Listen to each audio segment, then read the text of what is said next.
Estoy con la doctora Liliana Cabani, ella es decana del Colegio Médico del Perú. Qué gusto saludarla. ¿Cómo está? Buenas tardes, Manuel. Buenas tardes. Bueno, ¿qué le pareció el discurso del presidente en relación al sector salud y concretamente al tema de los médicos, bueno, en general el sector salud en el país? ¿Qué le pareció? En general, muy poco tiempo dedicado al sector salud. Creo que en el mensaje de entrada del señor presidente fue mucho más explícito, tuvo más propuestas para el tema de salud y de educación. Esta vez, si bien es cierto, es un tema de coyuntura, el tema le ganó de la el tema judicial, ¿no? Yo creo que sí, sí. Judicial y corrupción. Así es, que es importante. Es un problema muy serio para el país. Sí. Pero igual. Sí, pero nuestros problemas crónicos, esos que atraviesan la historia más fuerte y permanente, que no se ven con atención, tiene que ver con educación y con salud. Así es. Por eso le decía yo, poco tiempo dedicado en el discurso para todo lo que ha sido salud. Y de lo poco que ha dicho, ¿qué le pareció?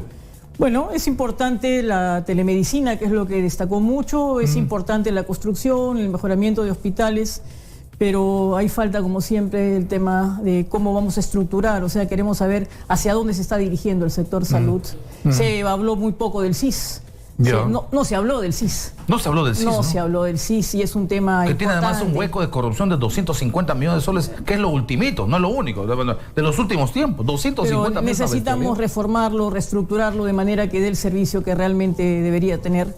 No se habló tampoco del personal de calidad, cómo hacemos para llevar mejor personal de calidad. Se habló que deberíamos tener, pero no se habló de cómo deberíamos tener.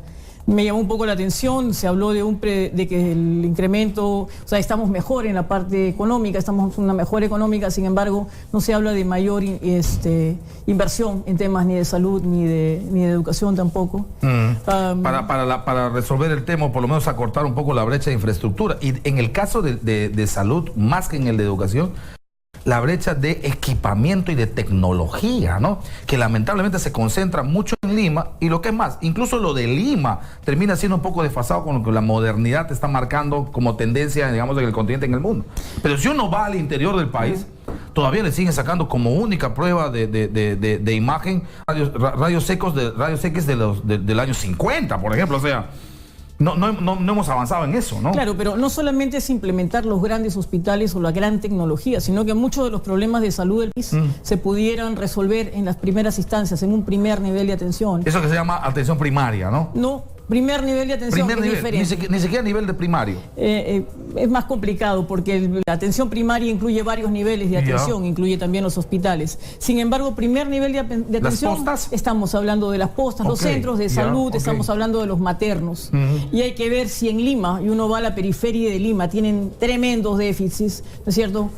Si uno va a un... ¿Qué significaría trabajar en ese primer nivel? O sea, ¿qué significa como enfoque de una política de Estado reforzar, trabajar, fortalecer esa primera y probablemente la más gigantesca red que tenemos hasta ahora, que es el asunto de las postas y los centros de salud en todo el país? Primero, implementarlos bien. O sea, ver que todos tengan agua, desagüe, mobiliario, horarios adecuados. Eso es demasiado básico. Pero ni eso tenemos, es cierto. O sea, cuando uno sale a provincias, a veces vemos que recolectan agua hasta en cubos. Claro. Entonces uno lo ve con problemas. Significaría dotar del personal adecuado. O sea, equipo básico de personal en una posta que hay normalmente en una población la más pequeña en el país. Un médico general, una obstetra mínima. Así es, ¿no? enfermeras, técnicos.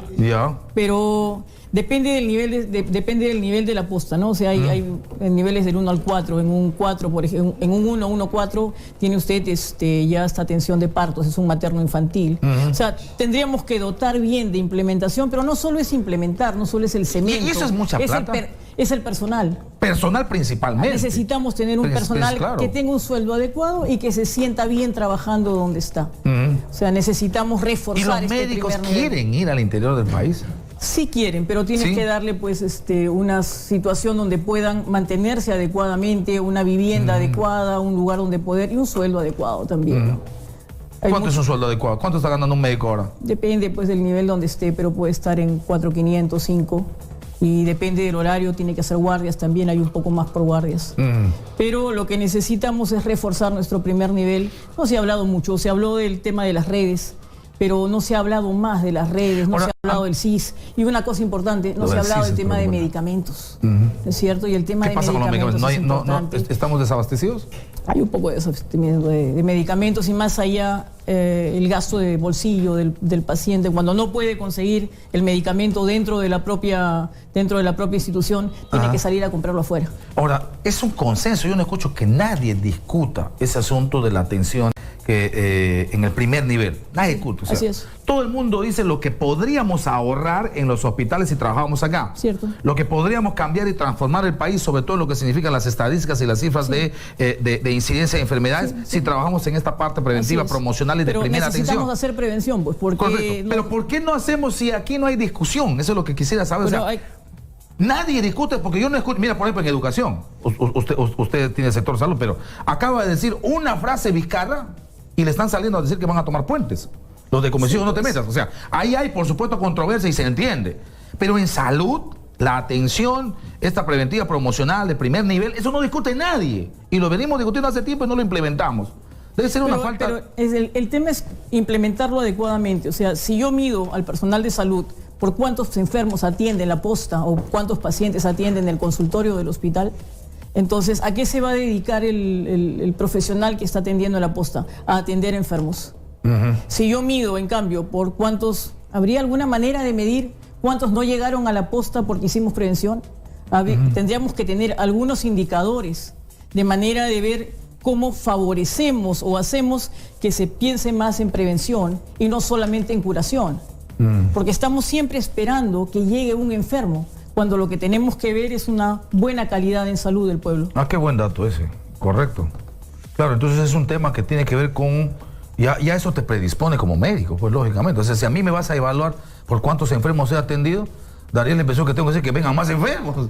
O ni siquiera te evalúan por cuántos enfermos has atendido, o sea, cuántos enfermos has curado. O cuántos han salido aliviados de tu centro, de tu posta, de tu atención. Ok, eso debería cambiar todo el panorama. No nos olvidemos, toda la ¿no? percepción. O sea, tenemos una serie de establecer parámetros de estadística, de evaluación, ¿no? Así es. Sería interesante. O sea, ¿cuántos no se enfermaron de dengue? O sea, no cuántos tratamos. Igual, tenemos el tema de la anemia. Estamos viendo a cuántos curamos, a cuánto tiempo mejoran los índices de anemia. Claro, cambiar parámetros, me parece interesante. Muy bien, le agradezco muchísimo. Gracias.